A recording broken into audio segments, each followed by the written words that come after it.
सेवानिवृत्त कर्मचारी मंडल की वार्षिक साधारण सभा आयोजित। बारडोली 29 जून 2025 आज रामजी मंदिर बारडोली में बारडोली तालुका सेवानिवृत्त कर्मचारी मंडल की वार्षिक साधारण सभा का आयोजन किया गया।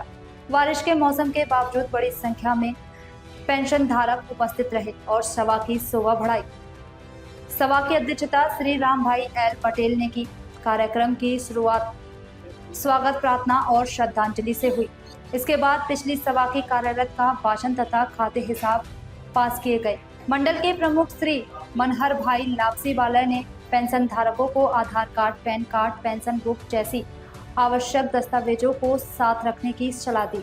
उन्होंने 8वें वेतन आयोग के संदर्भ में सरकार की ओर से हुई स्पष्टता की जानकारी दी तथा कलेक्टर महोदय को दिए गए आवेदन की भी चर्चा की।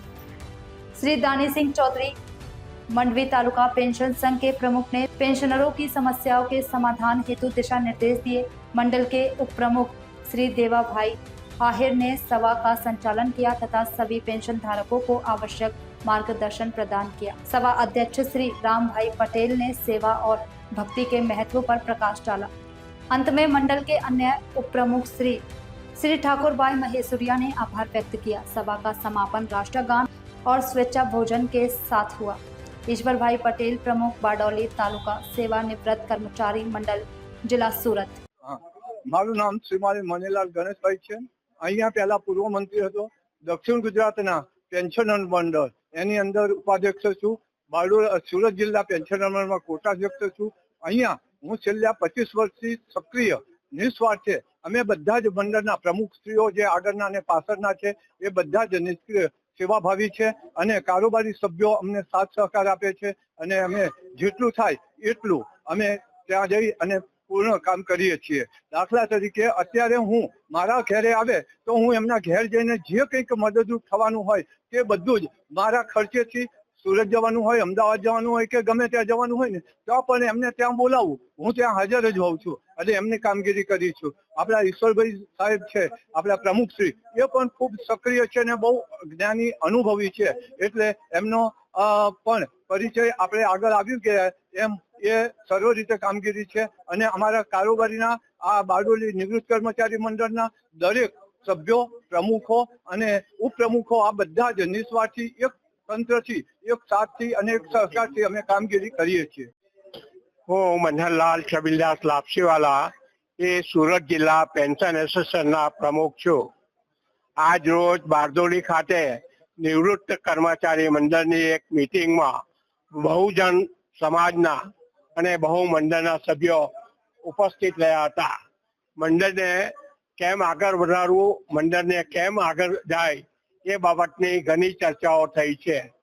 ગુજરાત સરકાર અને કેન્દ્ર સરકારે 8મા પગાર પંચ બાબતે જે કઈ વિસંગતતા ઊભી કરી છે એ વિસંગતતા નિવારણ માટે અમે સુરત જિલ્લા પેન્શન મંડળે સુરતના કલેક્ટરને એક આવેદન પત્ર આપ્યું હતું અને એ આવેદન પત્રમાં એવું જણાવ્યું છે કે 1/1/2026 થી જે 8મો પગાર પંચ આવવાનું છે તેના લાભથી જે આ જૂના પેન્શનરોને લાભથી વંચિત રહે તો તે બાબતનો વિરોધ કરતો દર્શાવ્યું છે। અત્રેથી રાજ્ય સરકાર અને પેન્શન સંકલન સમિતિએ પણ આ વિરોધ દર્શાવતો કેન્દ્રને લેખિત મોકલ્યું છે। દરેક પેન્શનરો એકત્ર થાય અને એ બાબતને 200 રૂપિયા જેટલો ફાળો એકત્ર કરી અને સરકારની સામે ઝુંબેશ કરી સરકારે જે 25 ટન દિવસે લોકસભા અને રાજ્યસભામાં પેન્શનરોનો ખરડો પસાર કર્યો છે તો તે ખરડામાં સુધારો થાય એવું નક્કી કરવામાં આવ્યું છે। હું ઈશ્વરભાઈ પટેલ પ્રમુખ બારડોલી તાલુકા નિવૃત્ત કર્મચારી મંડળ અને ગુજરાત સંકલન સમિતિની અંદર સંગઠન મંત્રી છું અને અત્યારે સુરત જિલ્લા પેન્શનર એસોસિએશનના ઉપપ્રમુખ તરીકે પણ કામ કરું છું। અમે સામાન્ય રીતે પેન્શનરોના પ્રશ્નોને વાચા આપીએ છીએ। એમના ઘણા બધા પ્રશ્નો કે જેઓ ઉકેલવાને માટે ખૂબ પ્રયત્નશીલ છીએ। અમારું બારડોલી તાલુકા નિવૃત્ત કર્મચારી મંડળ અને સુરત જિલ્લા પેન્શનર એસોસિએશન એક રાગીતા મુજબ ખૂબ સુંદર રીતે કામ કરી રહેલું છે। જે સરકારમાં પણ અમારે રજૂઆત કરવાની હોય તે અમે બે ધડક કરીએ છીએ. 10 મહિનાથી તમારું પેન્શન બંધ થઈ જાય. સરકારે હવે ઘણી સવલતો આપી છે, એટલે આપણે જે કંઈ સવલતોનો ઉપયોગ કરવો હોય તે કરી શકાય. દાખલા તરીકે કે પોસ્ટમેનને ઘરે બોલાવો તો પોસ્ટમેન ઘરે આવે, તમારો પીપીઓ નંબર આ વસ્તુ આપો તો બી તમારું હાયર સર્ટિફિકેટ થાય. ઓનલાઈન કરવું હોય તો ઓનલાઈન કરાય. બેંકમાં જાઓ ને બેંકમાં જાઓ એટલે તમારે બેંકનો ખાતા નંબર, પીપીઓ નંબર, ફોટો, આધાર કાર્ડ આ વસ્તુ લઈને જાઓ એટલે તરત જ બેંકવાળા તમે આવ્યા જ છે એ માનીને સર્ટિફાઈડ કરી દે, તમારું પેન્શન ચાલુ છે. જાન્યુઆરી અને જૂન મહિનામાં એ આપણા ડીએનો વધારાનો મહિનો કહેવાય. એટલે દરેક જાન્યુઆરીથી જુલાઈ સુધીમાં શું વધારો મહિનો છે તે જોવાનું, પણ સાથે સાથે એ પણ જોવાનું કે ભાઈ જાન્યુઆરીનો જે ડીએનો વધારો છે એ તો આપણે માર્ચ એપ્રિલમાં આપે, એટલે બાકીનું એરિયસ એ આપણે મળ્યું છે કે નહીં એ પણ જોવાનું.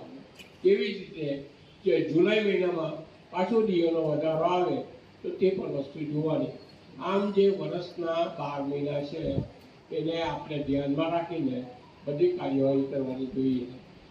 થઈ ગઈ છે. મનહરભાઈએ અને ઈશ્વરભાઈએ તમને શું જરૂર છે, શા માટે જરૂર છે, કેવી રીતે જરૂર છે, તમામ માહિતી આપને આપી દીધી. તમે જેટલા સજાગ બનશો, જેટલા સક્રિય રહેશો એટલું કામ સરળ બનશે. તમે માનો નહીં, કુટુંબ ફેમિલી પેન્શનમાં ઈશ્વરભાઈએ જો કીધા એવા ખૂબ દાખલા અમારા માંડવી તાલુકામાં પણ બને. હવે જ્યારે પેન્શન કેસ કુટુંબનો આ બનાવવાને ફેમિલી પેન્શન માટે ત્યારે નામ હોય નકટીબેન ચૌધરી અને આધાર કાર્ડમાં નયનાબેન ચૌધરી. તો વિચાર કરો, પેલા ત્રિજડીમાં જાય ત્યાં તો માને જ નહીં કે આ તો એ પેન્શનર જે ગયા એમના બીજા ઘરવાળા છે એમ કે. આરોગ્ય ચેરમેન અને વાઇસ પ્રેસિડેન્ટ તરીકે પણ કામગીરી બજાવી છે. વલસાડ તાલુકા ટીચર્સ પેરિસ સોસાયટીમાં પણ વર્ષો સુધી વાઇસ પ્રેસિડેન્ટ અને છેલ્લે 4 વર્ષ પ્રમુખ તરીકે સેવા બજાવેલી છે. મારી સાથે ઘણા બધા ચહેરા અને મંચસ્થ મહાનુભાવોમાં પણ મારા બુજુર્ગ વડીલો છે. મારે એટલું કહેવાનું કે હજુ કુદરતે ક્યાંક મને શક્તિ આપી છે, ભક્તિ પણ આપી છે, તો તમારે કોઈ પણ ગમે ત્યારે કંઈ પણ કામ હોય તો મારી ગાડી લઈને તમે જ્યાં કહેશો ત્યાં હું તમારી સાથે આવીશ.